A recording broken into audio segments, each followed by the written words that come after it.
Yes, okay. We're back at New Work Chat number 4, and I'm very happy to have Isabel De Clercq as a guest here from Belgium, Antwerpen. Yes, I'm very happy to have you here. Hello to you from Rostock. Yeah, with pleasure. Yeah, with pleasure. Nice to meet you, Gabriel. How are you, Isabel? I'm doing fine. One of the reasons is that it is just February, and yesterday in Antwerp we had 20 degrees, so it felt a bit like spring. Yeah, and I had a nice workshop this afternoon, so everything is going fine. Thank you. It's like a summer in northern Germany. Yes, yes, indeed. Yeah. Yes, Isabel, you are known in the scene of people who deal with the topic of digital workplace, digital transformation. You wrote a lot. You have a podcast and you have a new book, and we will talk about this. But I would like to start with a question about you. Please introduce yourself. Who are you and what do you do? Yeah, so my name is Isabel De Clercq. I work in Antwerp in Belgium. And in fact, what I do is, I think I would like to refer to the subtitle of my book. And so this is my book. It's the original title, Social Technologies in Business. And the subtitle is Connect, Share, Lead. And so in fact, what I do is I help individuals to connect with the right persons online. I help them to share their knowledge, and not just their own knowledge, but also knowledge from other people. And so in the end, they lead. So it's connect, share, lead for individuals because they become lifelong learners, and for organizations because they become more connected. It means that they become more agile, more productive, and more efficient, and even more connected with the customer. And I really like this topic of social technologies because a lot of topics that I like come together in social technologies. It's about language. Language allows us to connect with people, to tell stories, to develop ourselves. It's about technology, and it's about leadership and self-leadership. So that's who I am and what I like to do in my professional life. It was the first book that I read this year. And I really liked it, and I'm interested in why you wanted to write a book like old-fashioned style. Old-fashioned, yes. Yes, it is. Yeah. Why a book, and how did you do it with the guest authors in it? Yeah, I have to admit that at the start, I didn't want to write a book. I wanted to make an ebook. And then when I was working on the content, I thought at a certain moment it should be a book. You have to know, Gabriel, that I really like books. My house is full of books, and my children don't read books. I don't understand, but that's another story. And since I was a child, I was always reading. And so on Saturday, I went to the library, and I choose 4 or 5 books, and then the next week I was there back. So I've always loved reading books. So I like also the taste, the smell of the paper, and that you can touch the paper. And what I also like with books is that you can write your thoughts on the paper in the margins, and it's called marginalia. And so these marginalia are like a kind of a conversation between the writer and the reader. And that, I think, this physical contact with the pages of the book is something that you don't have with an ebook. So that is one of the reasons that I really wanted this old-fashioned book. And what I also like is that I invite people to write things down in the book, and then they send me pictures. So readers send me pictures from all around the world to show what are their thoughts about some pages and some paragraphs. And so by these co-authors, you have to know that a lot of them, I have found them on social media. For example, there is Rita Zonius from Australia. I met her on Twitter. And then there is Ragnar Hall from Germany. I met him on Facebook. And then there was an Indian guy, but his chapter didn't make it to the book. I found him on LinkedIn. So in fact, social media allowed me to meet a lot of people, really inspiring people. Isn't that the power of social technologies. Mm-hmm. So how did you build your network? Yeah, that's a good question. I started with Twitter, I think in 2011, and I really liked Twitter. And then there was LinkedIn, and then there was Facebook. And if I give advice to people to build up a network, I like to refer to what I call my 3C model. And the 3C model is like this. It's about consuming, contributing, and creating. You don't start with creating, you start with consuming. But already consuming is really, it is worth a lot. But there I ask people the following question. What is this one topic that you really are passionate about, that you really want to learn about a lot? So if you start looking for people to follow, I think that your search should be well directed and should be very conscious. So it starts with self-directed learning. What is the topic that I really want to learn about more? And only then you pass to the second C, which is contributing.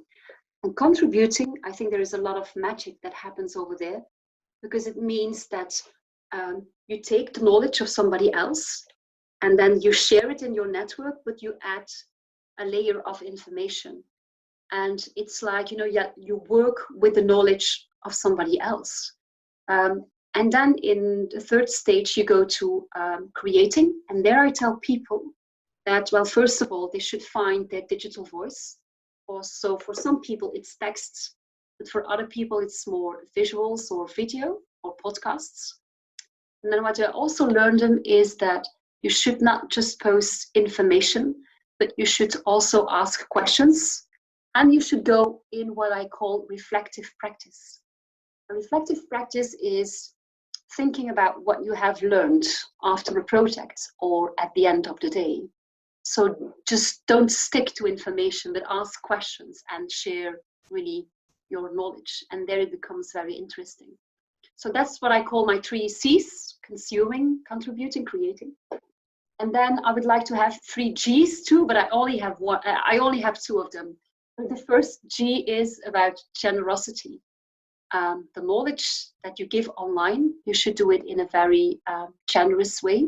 So it's about generosity. And the second thing is that I think sharing your knowledge is about giving a gift to yourself. Because before you can share your knowledge, you have to take the time to reflect. And taking the time to reflect is like giving a present to yourself. Mm-hmm. And I'm looking for the third G, but I have not found it yet. So generosity and a gift to yourself. That's like blogging. I have my own blog for some years now, and every time I blog about a topic, I learn a lot. Just reading a lot and thinking about it, and at the end I always ask the question, and it's very interesting to have a like an interview with the readers then. Yeah. So contributing is like learning then. Yeah, contributing, yes, indeed, with your own knowledge. And what I also find very magical is that the moment that you translate your thoughts into something tangible in text, it helps you to sharpen your thoughts. It sharpens your mind. And that is something magical indeed. So building communities, networking is also one thing you describe, and you co-authors in your book, that it's important for companies to evolve. And that's what we try to do here at Ostseesparkasse Rostock, where I work.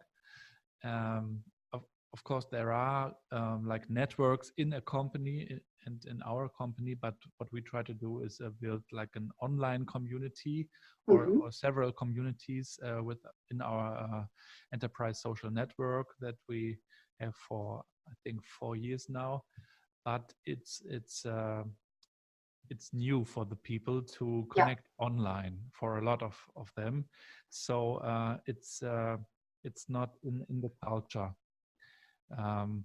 to do it like on the laptop, on the online. So they they would like to go to the office and talk to them, or maybe call them, write an email. So it's new for them to connect there. And what do you think? How can we, as companies, how can we build these communities online?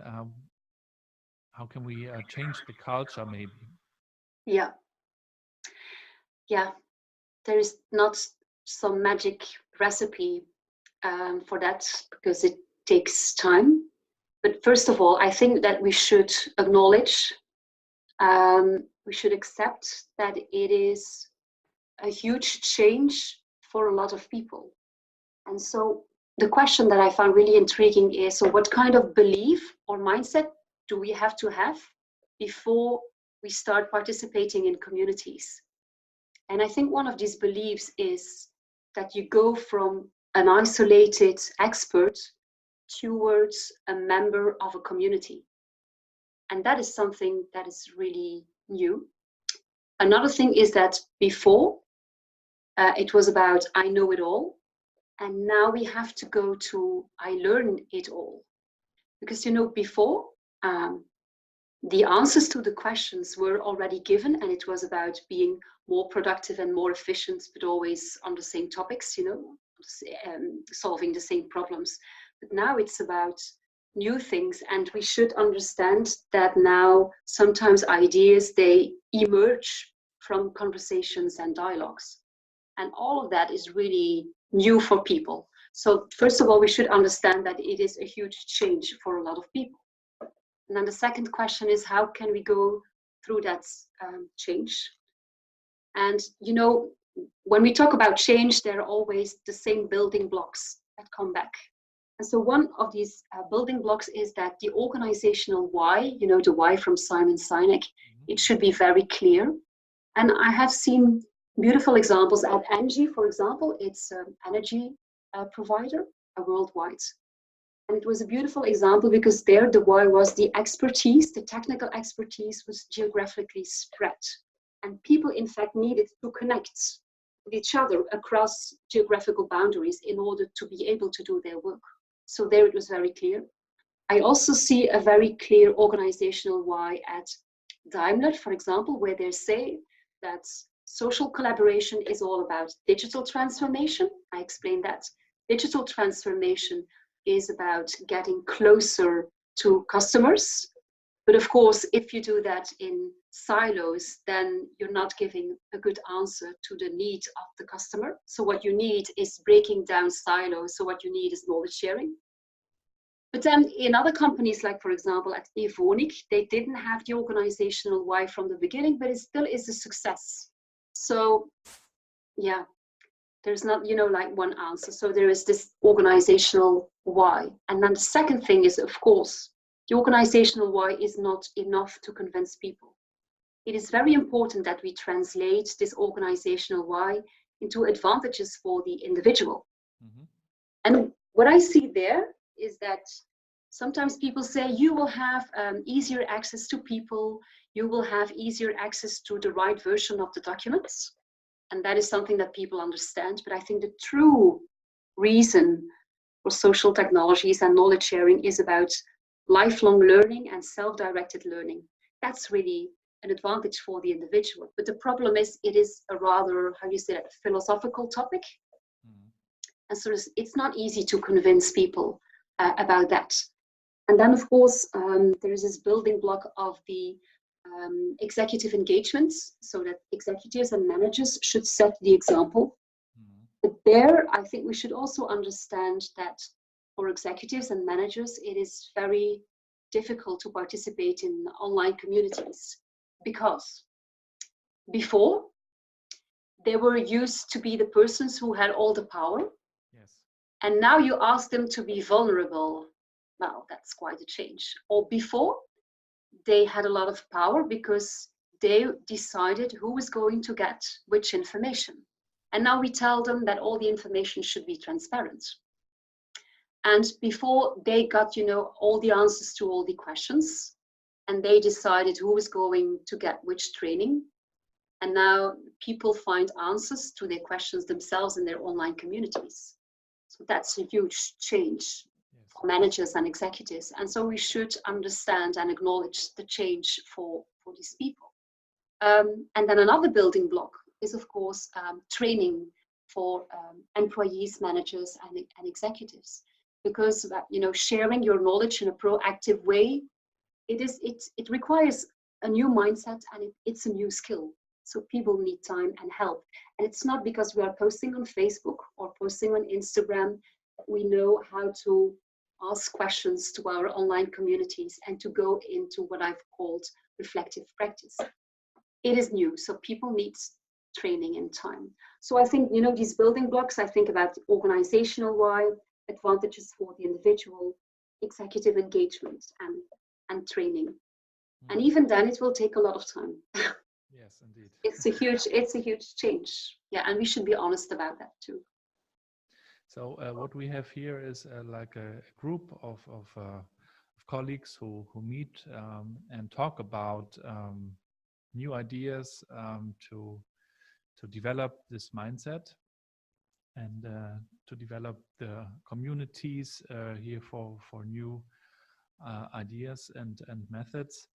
But we always talk about the fear that a lot of people have, fear of working transparently, because then everybody can see maybe what you do is not right or is not good, not good enough or whatever, and people will criticize you.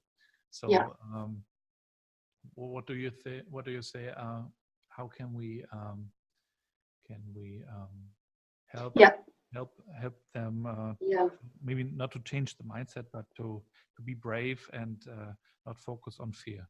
Yeah, I think the concept of psychological safety is a very important one. If people don't feel safe, then they will not share their knowledge in transparency. And of course, the question is, where does this fear come from? I think it comes from former reactions of managers, because if people are not allowed to make mistakes, well, then they will not share their knowledge, because it could be seen as very dangerous. So I think that there the role of the managers is very important, to install this context of trust.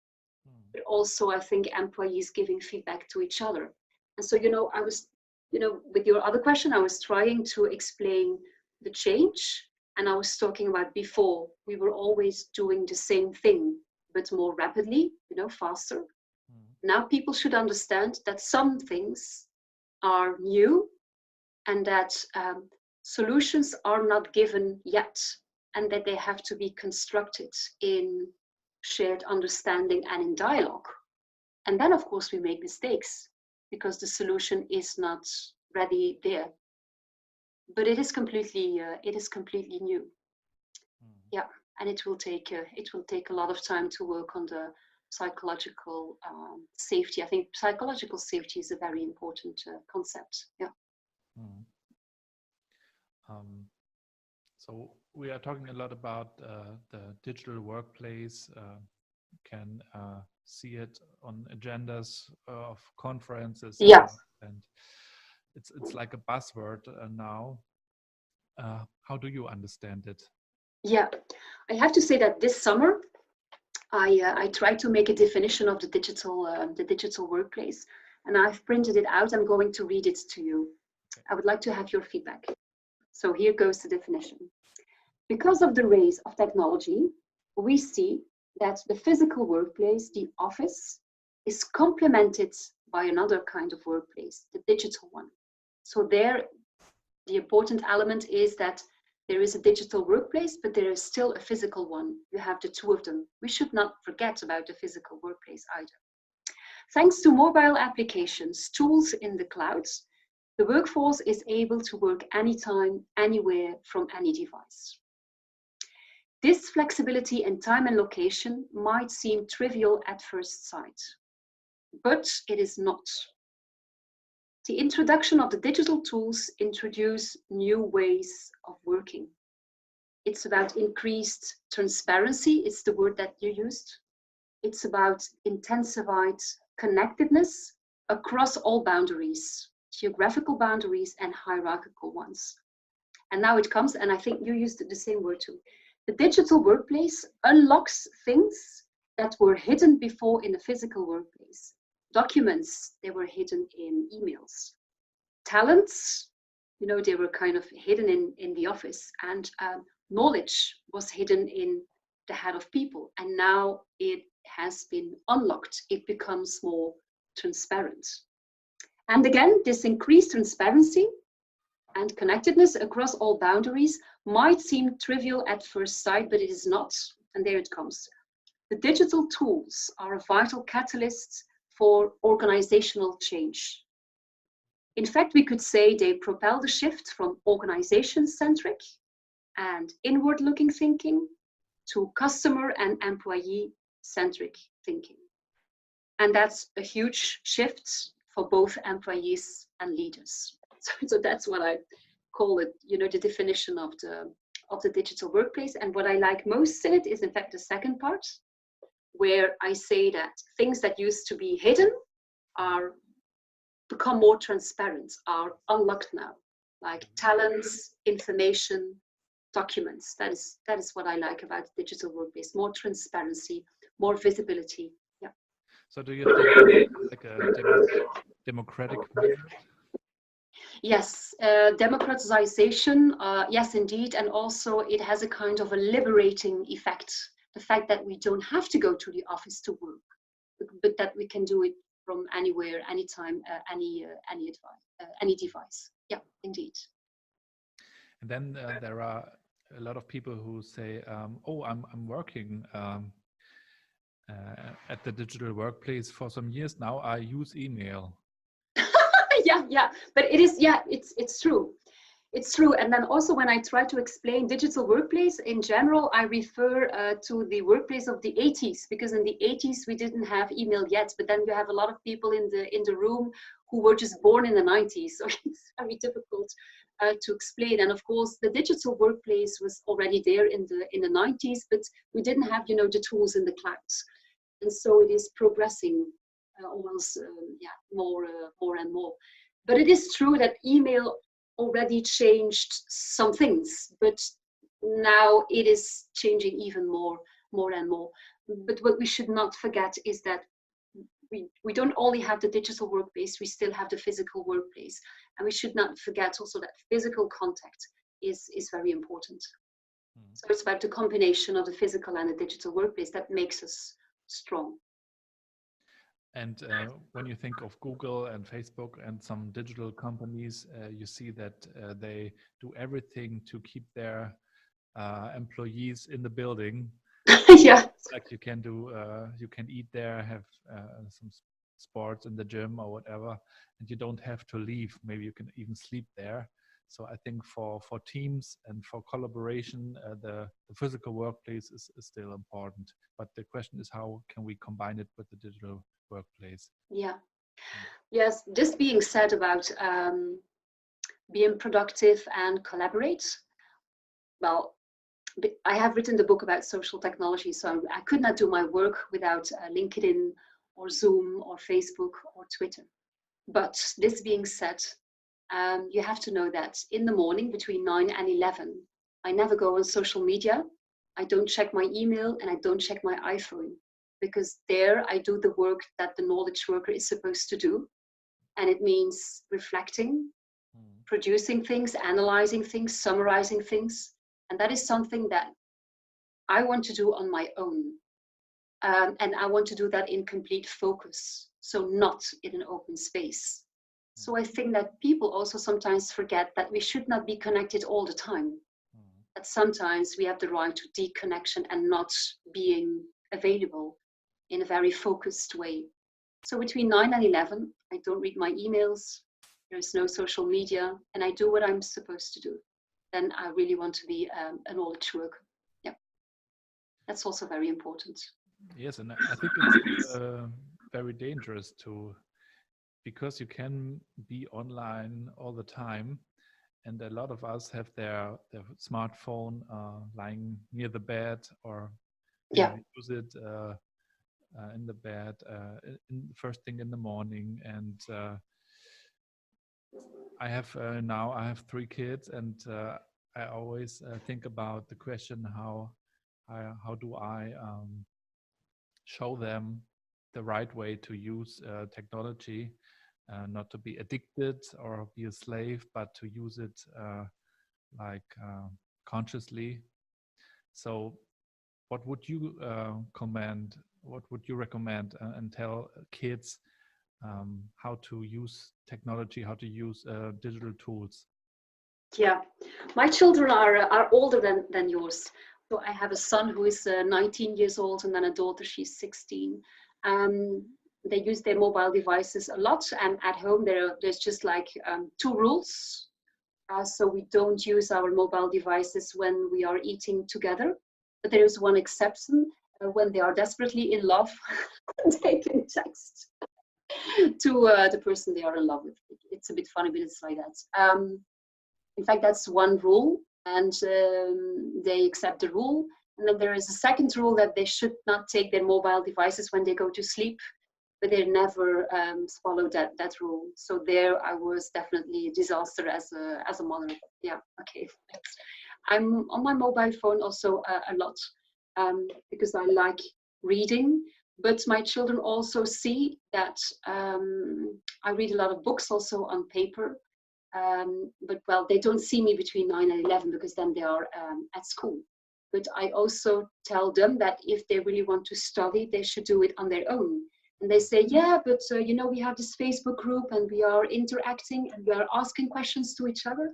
And then I say, okay, that might be good for some period, but at another period, you really have to focus and go into that, you know, that study.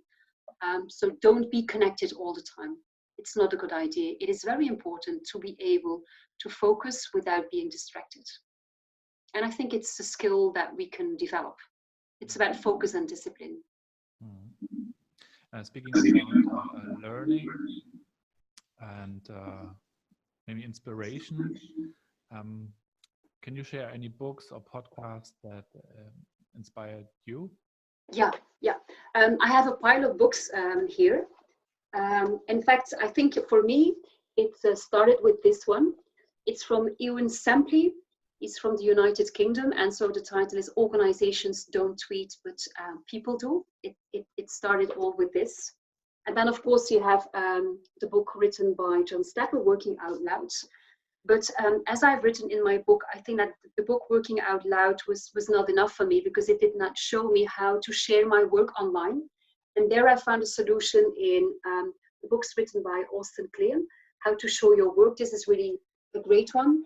Another one by Austin Kleon is this one, Steal Like an Artist, because you have a lot of practical examples. Then the idea of reflective practice, in fact, I got it from another great book written by Jane Bozart. It is also with the title Show Your Work, really great. Then another source of inspiration, I have a lot of them, is Superpowering People. It comes from Oscar Berg from Sweden. And then when we were talking about productivity, then of course my source of inspiration is Carl Newport, like deep work and deep focus. By the way, Carl Newport, he hates social technologies, but well, I think we can deal with it in another way. Another great book is the book Busy. And so Tony, he says that being busy has become like a status symbol, but it doesn't help us to really make an impact in the world.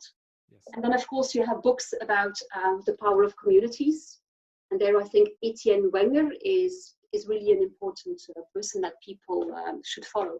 So these books are about sharing knowledge, about being focused and productivity. Yeah, I have a lot of them more, but I cannot show you all of them. Yeah. Thank you very much. And maybe last question, Isabel. What motivates you? What drives you in the morning? What drives me in the morning? I have this belief that by helping people how to share their knowledge online, that they will become happier persons because they are less fragile, because they are surrounded by a community and they have become lifelong learners. That's one thing. And it's also my belief that by installing online communities within organizations, that these organizations will become healthier places to work, where people can raise their voice, where they can show their talents, and where they can be more efficient and more productive. And that is what keeps me working on this topic. I think it's a beautiful topic. It's about, as I said, about language, connecting, technology, self-leadership. Yeah. But it's not an easy one. It's not an easy one. Yeah. It's not an easy one because it's a huge change. But we will see what happens. Yeah. So it's your purpose to help others find their purpose? It's my purpose to help other people find their digital voice. Okay. And I know that while finding their digital voice, they will find it helps them to find their purpose. Because a lot of us are doing what they are told to do in companies or in families. So now everybody has a voice in this new digital world, and it's a whole new situation for a lot of us. And the question is, how can we deal with it? How can we use that to build careers and to set goals and follow goals, like John Stepper wrote in his book, and like Fridtjof Bergmann, the founder of New Work, said, you have to do what you really, really want to do. But I think it's really hard for a lot of us to understand how technology can help us. It's true, but that's also one of the reasons that I have developed this learning track Connect, Share, Lead, is because in John Stepper's book, it starts with finding your purpose and finding a goal, an objective. And I saw that a lot of my colleagues, they were stuck doing so. So that's why I start with sharing knowledge, learning about a topic, because then it's more clear. But then, of course, the ultimate goal is about finding your purpose. But you can start, by an easier point, by what is this knowledge that you are really passionate about. So for me, my focus in the first place is more on the knowledge sharing knowledge of other people, your own knowledge. But by doing so, it's in fact a great way to find your purpose, because you only want to write and to post about things that you really are passionate about. So I find this, intersection between language and knowledge sharing and finding your purpose. Thank you. Yeah. And also, sometimes, and that is the last thing that I'm going to say, because I could keep on talking for hours, is that in John Stepper's book, for me, the focus is a bit maybe too much on a personal goal. And so what I do in my learning track is that I ask people to find this topic that they want to learn more about, but it should be always related to the organizational objective. And then sometimes people, they find out that what they are passionate about is not an organizational goal. And then they find a reason why maybe they should quit. And other people say, yes, I have found this topic that I really like, and it fits with the organizational goal, and then they become even happier in their lives. But I think when talking about online communities, we should, and working in organizations, we should try to combine individual goals and organizational goals.